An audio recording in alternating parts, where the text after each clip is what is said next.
कांग्रेस विधायक सतपाल रायजादा ने घेरी सरकार, कहा झोले में नारियल लेकर चलते हैं भाजपा नेता, जहां मन कहे वहां फोड़ देते हैं नारियल। कहा 4.5 साल में नहीं सरकार की कोई बड़ी उपलब्धि। कहा हिमाचल में नहीं तीसरे दल की संभावना। ऊना विधानसभा क्षेत्र से कांग्रेस के विधायक सतपाल सिंह रायजादा ने प्रदेश में सत्तासीन भाजपा सरकार और भाजपा नेताओं पर बड़ा जुबानी हमला बोला है। रायजादा ने कहा कि भाजपा के नेता नारियलों से भरा झोला साथ लेकर चलते हैं और जहां मन करता है वहां नारियल फोड़ देते हैं। रायजादा ने कहा कि जयराम सरकार का 4.5 साल का कार्यकाल बिल्कुल खोखला रहा है और सरकार से कोई भी वर्ग खुश नहीं है। वहीं रायजादा ने प्रदेश में आम आदमी पार्टी का कोई अस्तित्व न होने का भी दावा किया है। रायजादा ने कहा कि इससे पहले भी तीसरे विकल्प के रूप में कई प्रयास हो चुके हैं, लेकिन हिमाचल में कांग्रेस और भाजपा को ही जनता पसंद करती है। ऊना विधानसभा क्षेत्र के कांग्रेस विधायक सतपाल सिंह रायजादा ने ऊना में भाजपा सरकार को घेरते हुए कहा कि भाजपा का मिशन रिपीट का दावा पूरी तरह से खोखला है। रायजादा ने कहा कि 4.5 साल में जयराम सरकार का एक भी काम जमीन पर नहीं उतरा है और सबसे बड़ी बात, सरकार से कोई भी खुश नहीं है। रायजादा ने कहा कि जहां महंगाई और बेरोजगारी ने लोगों की कमर तोड़ दी है, वहीं सरकार ने संरक्षण में माफिया का बोलबाला है। रायजादा ने कांग्रेस के बटे होने की बातों को सिरे से खारिज किया है। उन्होंने कहा कि भाजपा के लोग हाल ही में हुए उपचुनाव में भी कांग्रेस के बटे होने और कोई नेता न होने का शोर मचाती थी। उन्होंने कहा कि भाजपा के लोग हाल ही में हुए उपचुनाव में भी कांग्रेस के बटे होने और कोई नेता न होने का शोर मचाती थी, लेकिन कांग्रेस के कार्यकर्ताओं ने एकजुट होकर भाजपा के इन बयानों की हवा निकाल कर रख दी है। वहीं रायजादा ने आम आदमी पार्टी या किसी भी तीसरे विकल्प की हिमाचल में कोई संभावना न होने का दावा किया।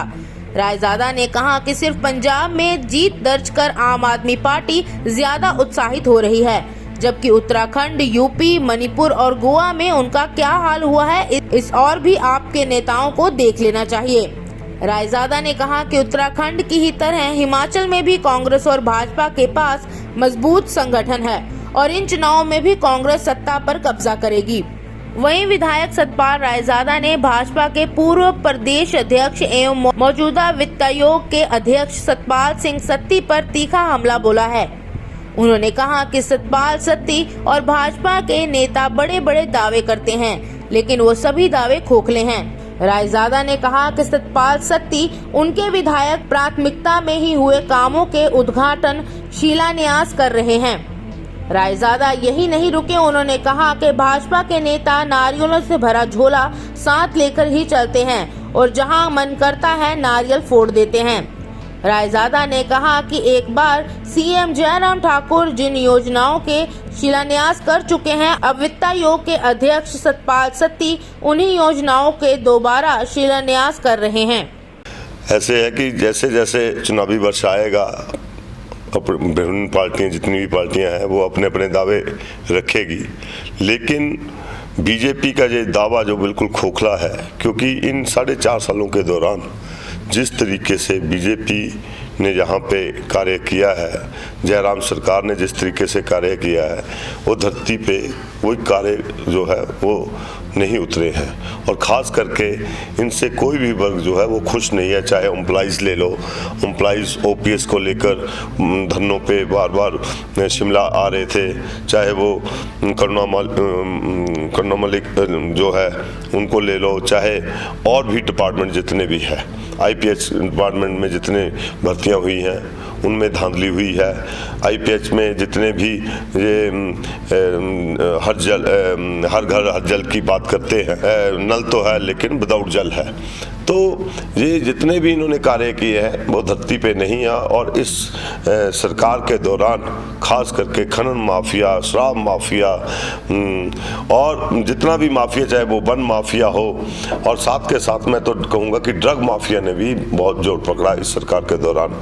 और जनता जो है वो त्राही त्राही है, महंगाई चरम सीमा पर है, तो इनका रिपीट तो क्या, मैं ये बोलना चाहूँगा कि ये दहाई का आंकड़ा है वो भी नहीं पार कर पाएंगे। ये मुगरी लाल के हसीन सपने हैं इनके लिए कि कांग्रेस बन चुकी है, कांग्रेस एकजुट है। अभी पिछले चुनावों में जब 4 चुनाव हुए, एक संसदीय क्षेत्र का चुनाव हुआ और 3 विधानसभा क्षेत्र के चुनाव हुए, तब भी जयराम जी और भाजपा के जितने भी बड़े बड़े नेता थे ये बड़ी बड़ी बातें करते थे कि इनके पास नेतृत्व नहीं है, इनके पास संगठन का जो हमारे प्रेसिडेंट थे संगठन के, उनको नॉलेज नहीं है इतनी संगठन चलाने की, ऐसी ऐसी बातें ये करते थे। लेकिन कांग्रेस के कार्यकर्ता ने नेताओं को ना देखकर कार्यकर्ताओं ने इकट्ठे होकर जिस तरीके से लड़ाई लड़ी, वो बीजेपी के बड़े बड़े नेताओं को धूल चटाया है कांग्रेस के कार्यकर्ताओं ने। मेरा ये मानना है कि देखो, हर पार्टी जो है समय समय पर हर प्रदेश में अपने तरीके से पैर जमाती है, अपने तरीके से कार्य करती है। आज तक पहले भी यहाँ पे ऐसे दौर आए हैं, चाहे सुखराम जी ने हविंका बनाई थी, हविंका के 3-4 कैंडिडेट जीते थे। उस दौरान सुखराम जी का बहुत बड़ा कद था हिमाचल प्रदेश में, तब भी वो 3 या 4 सीटें उस वक्त जीत पाए थे।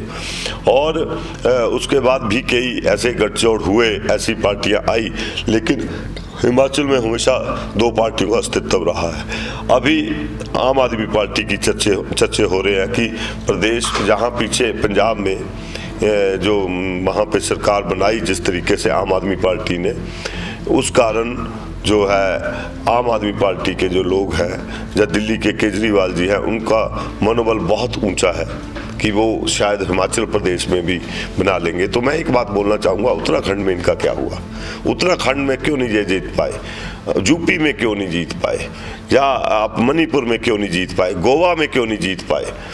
ये कारण इसलिए रहा कि वहाँ पे जो संगठन था लोगों का, वहाँ पे कांग्रेस का संगठन, जहाँ पे उत्तराखंड में कांग्रेस और बीजेपी का संगठन था, तो उनकी आपस में लड़ाई हुई, वहाँ पे दूसरे संगठन को जगह ही नहीं मिली वहाँ पे। मुझे तो हैरानगी होती है, वित्त आयोग के चेयरमैन जो सतपाल सत्ती जी हैं, ये बड़े बड़े दावे जिस तरीके से कर रहे हैं कि करोड़ों की योजनाएं आई हैं।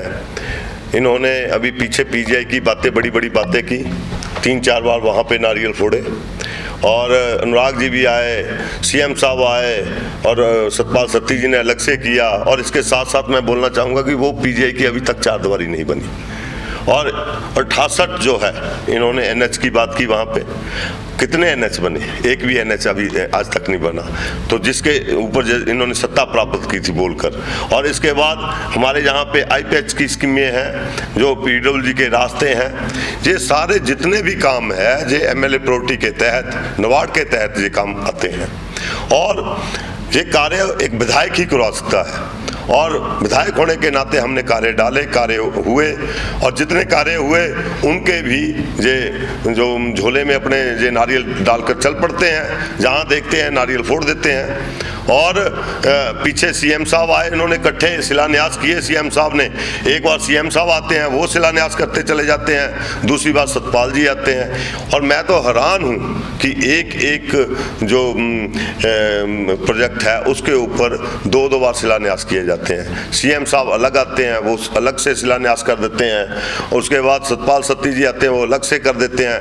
कभी कभी बीच में जो अनुराग जी हैं वो भी आते हैं, वो एमपी है इस क्षेत्र के, तो वो कहते हैं कि हम रह गए तो हमने भी शिलान्यास करना, तो सतपाल जी उनके साथ भी चल पड़ते हैं। इनका कार्य इस दौरान 4.5 साल के दौरान सिर्फ ये जो नारियल है यही फोड़ने का रहा है, काम की तरफ इनका ध्यान नहीं रहा है। हिमाचल से द टारगेट न्यूज के लिए ममता भनोट की रिपोर्ट। पल पल हर पल समाचारों से अपडेट रहना है तो हमारे इस चैनल द टारगेट न्यूज को लाइक करें, सब्सक्राइब करें व बेल आइकन को जरूर दबाएं। घर बैठे सारी जानकारी पाएं।